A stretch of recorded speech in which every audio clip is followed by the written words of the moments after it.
Hi everyone, and welcome back to Digicel Business Talks, the show that lets you know what you need to do to take your company to the next level. I'm your host, Joel Manning, and today we're talking about how to grow your business. Joining me is Livingstone Hunte, Digicel Barbados Corporate Sales Manager. In the hot seat alongside me, Goddard, Digicel Barbados Service Delivery and Support Manager. Now let's get right into it. Question number one. I have a small business, but don't know what I need to do to embrace digital change. What would you suggest?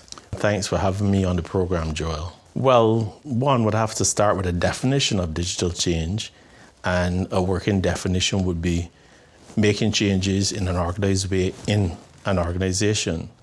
And when we talk about change and it's digital, one can think about technology, and the other component would have to be how does it affect my employees, and how do my employees, react to this change? Because change could be intimidating.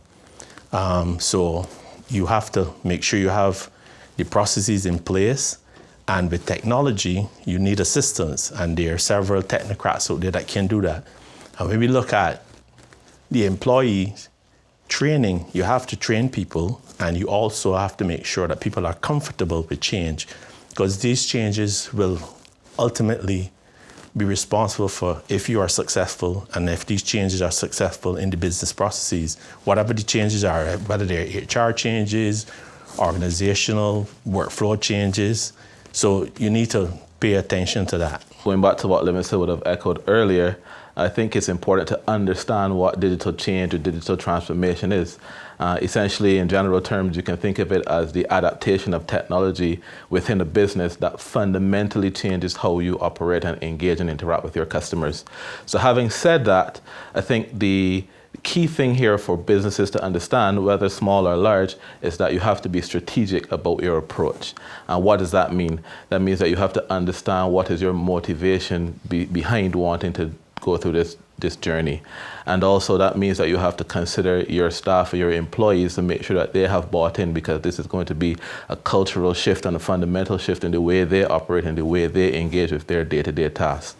And further to that, because there's going to be an element of technology where you may not necessarily be the subject matter expert, I think it's important for businesses to select that partner, that trusted advisor that can assist them with making the choices in terms of the types of technology and the types of products and services that they'll need to adapt in order to transform their business.